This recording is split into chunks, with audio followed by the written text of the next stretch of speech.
Good morning. So today we're going to talk about Anglo-American literature. So the name England is derived from the Old English name England, which means land of the angels. The following are the famous landmarks of England. Now let's talk about the important literary highlights of Anglo-American literature. First up, we have the Anglo-Saxon Period, or also known as the Old English Period, during 450 to 1066 BC. There are only few surviving texts with little in common. The languages are closer to modern German than modern English. Those are frequently reflect a non-English influence, like for example Beowulf the Wanderer. England before English is when the Romans arrived. They found the land inhabited by Britons, also known as Celts. There we find the Stonehenge. There are no written language at that time, and they absorbed into the Latin-speaking Roman society. Romans withdrew, leaving the Britons or the Celts behind invasion from the northern Europe. In that time, the German languages was brought to Saxon. Around 600, Anglo-Saxons conquered the Britons and language becomes more Germanic. There still remains some Latin, but just a few. The Anglo-Saxons have two urging wars and wandering and become part of the oral tradition. Beowulf is an example of the Anglo-Saxon hero tale. Beowulf, the earliest literature, is the national epic of the Anglo-Saxon. It is one of the striking features the use of alliteration. Around 700, Christian missionaries arrived to convert the pagans. The Latin languages returns. King Alfred organizes it, and he is the first true king of the Britons during the period of prosperity. Now let's talk about the Middle English. It's around 1066 to 1500. The works are frequently religious and didactic content. These are written for performance at court or for festivals. The father of English literature is Geoffrey Chaucer.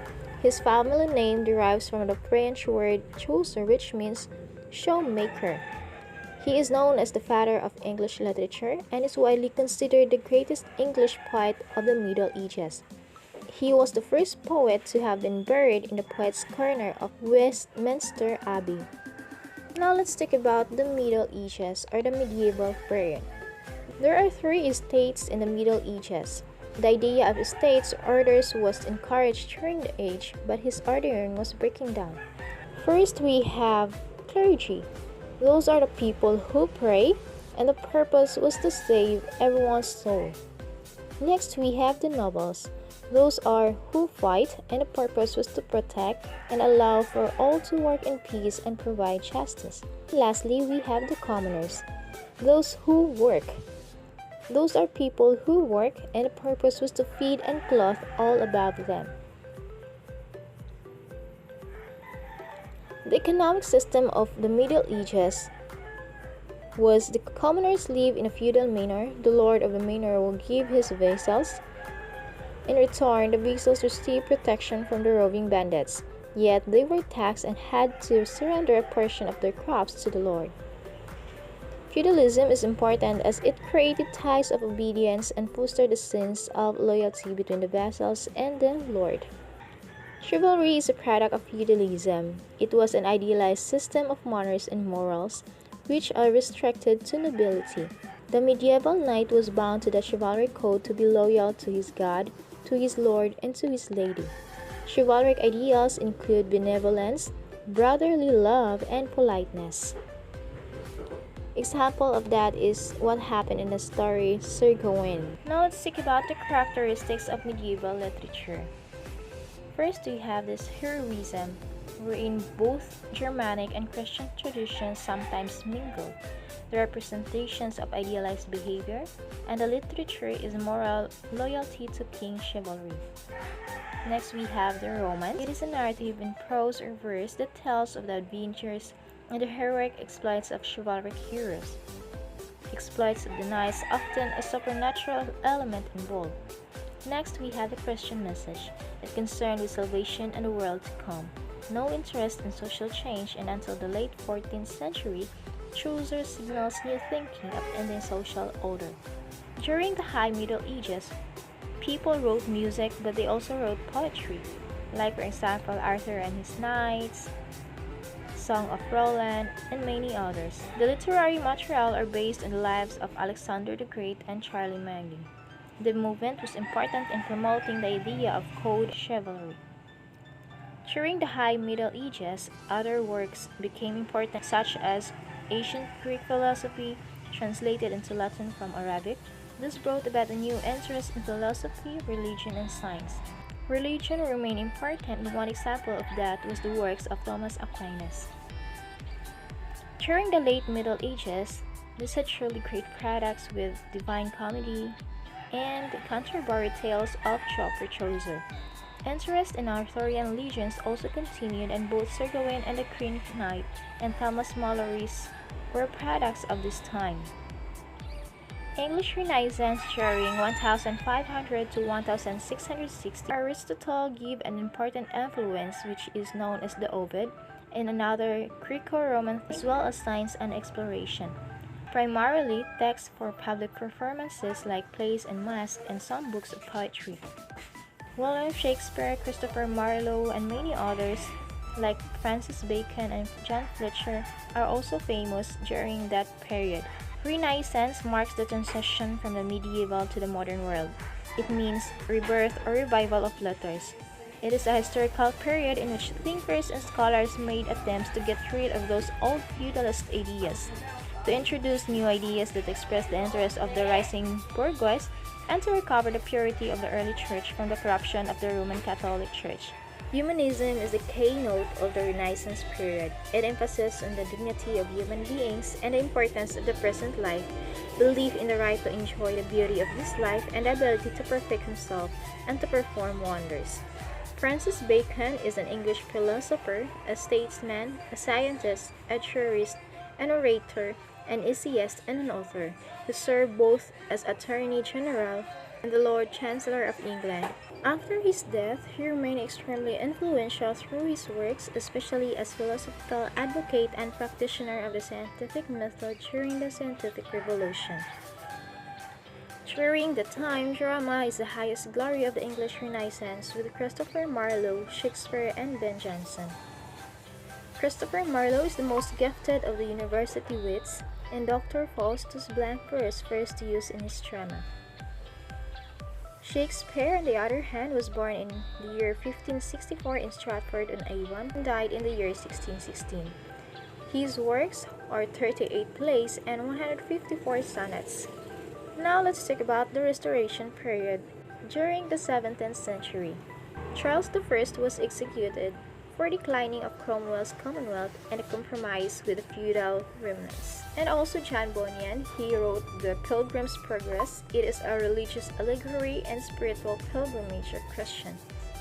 Also John Dryden, he is the most distinguished literary figure of the Restoration period, using the heroic couplet in his writing. Now let's talk about the Neoclassical Period, also known as the Enlightenment or the Age of Reason. The reaction to the expansiveness of the Renaissance in the direction of order and restraint. It emphasizes classical ideas of rationality and control. The art should reflect the universal commonality of human nature, and reason is emphasized as the highest faculty. Writing should be well structured, emotions should be controlled, and emphasize qualities like wit. Famous authors are Daniel Defoe. He was born in London. His real name was Daniel Foe, and later changed his name to Daniel Defoe, wanting to sound more gentlemanly. He went into business, having given up the earlier intent of becoming a dissenting minister. He traveled often selling such goods as wine and wool, but was rarely out of debt, and he went bankrupt. He wrote his world-famous novel, The Life and Strange, Surprising Adventures of Robinson Crusoe. During the Romantic period, reaction against the scientific rationality of neoclassicism and the Industrial Revolution appeared. It emphasizes individuality, intuition, imagination, idealism, and nature, as opposed to society and social order. Romanticism designates a literary and philosophical theory which tends to see the individual as the very center of all life and all experience. It also places the individual at the center of art, making literature most valuable as an expression of his or her unique feelings and particular attitudes. Nature is not only the major source of poetic imagery, but also provides the dominant subject matter. Romantics also tend to be nationalistic. During Romantic period, elevation of the common man, folklore and myth, mystery and supernatural. Edgar Allan Poe was an American writer, known as poet and critic, but most famous as the first master of the short story form, especially tales of the mystery. The literary merits of Poe's writings have been debated since his death, but his works have remained popular and many major American and European have professed this artistic debt to him. Washington Irving was born to a wealthy New York family and received an excellent education. He was the first American writer to gain international attention. He began his writing career by creating satires about New York City society. He later wrote about the Dutch influences upon the city in its early days. He attempted to give America a sense of romantic past like the found in Europe. His most popular work was the Sketchbook, which contains two of his most beloved stories, The Legendary of Sleepy Hollow and The Rip Van Winkle. Henry Wadsworth Longfellow also was one of the most widely read American poets of the 19th century. He is best remembered for poems such as The Song of Hiawatha and Poor River's Ride. Now let's talk about the Victorian period. It is the name for the reign of Queen Victoria, Britain's longest reigning monarch, a period of stability and prosperity for Britain. British society extremely class-conscious. Literature is seen as a bridge between Romanticism and Modernism. Generally emphasize realistic portrayals of common people, sometimes promote social change. During the Victorian period, the following authors are known. First, we have Charles Dickens. He was a novelist who provided Victorian England with one of its greatest champions of reform. Dickens used his novels to identify and address many problems of the 19th century, such as child abuse, unfair labor practices, injustices in the legal system, and weaknesses in education. Dickens had experienced many of these problems in his own childhood, and so on. He dedicated his life to bring about social reform. Some of his most popular novels include David Copperfield, Oliver Twist, A Tale of Two Cities, Christmas Carol, and Great Expectations. Here also Rudyard Kipling. He was born in Bombay, India, but attended school in England. He was an English novelist, a short story writer, and a poet. He was awarded as the Nobel Prize for Literature, and Kipling is widely known for his works for children, especially The Jungle Book. We also have Alfred Tennyson. He was a poet laureate of Great Britain and Ireland during much of Queen Victoria's reign and remains one of the most popular British poets. We also have Elizabeth Barrett Browning.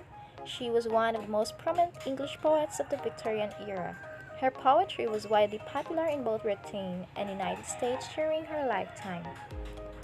Now let's talk about the realistic period. They are in reaction against romantic values due to civil war, and it emphasized the commonplace and ordinary opposed to the romanticized individual. It sought to depict life as it was, not idealized. The famous writers during realistic period are, first we have Mark Twain. He was born in a small village of Florida. His real name was Samuel Clemens, but he took his pen name from a term used by the men who created the riverboats. Mark Twain used humor to develop many serious themes in his novels and to help society see itself more clearly. Next, we have O. Henry. He's a well-known American short story writer. He wrote many popular stories and earned reputation as the master of surprise endings. He was especially talented at developing his characters and portraying city life accurately. Now let's move on to realistic period. It is a time of naturalism and hyperrealism, the name for the belief that a man is simply a higher order animal and thus under the same natural constraints and limitations as other animals. It is controlled by heredity and environment. Now let's move on to the modern period. There is a reaction against the values which lead to World War I. If previous values are invalid, art is a tool to establish new values. Writers experiment with form, and form and content reflect the confusion and vicissitudes of modern life. Expositions and resolutions are omitted, themes are implied rather than stated. Common poets during the modern period are Ezra Pound, T.S. Eliot, and many others. Now let's move on to the postmodern period. Critical dispute over whether an actual period or a renewal and continuation modernism post-World War II, influenced by Freud and many others.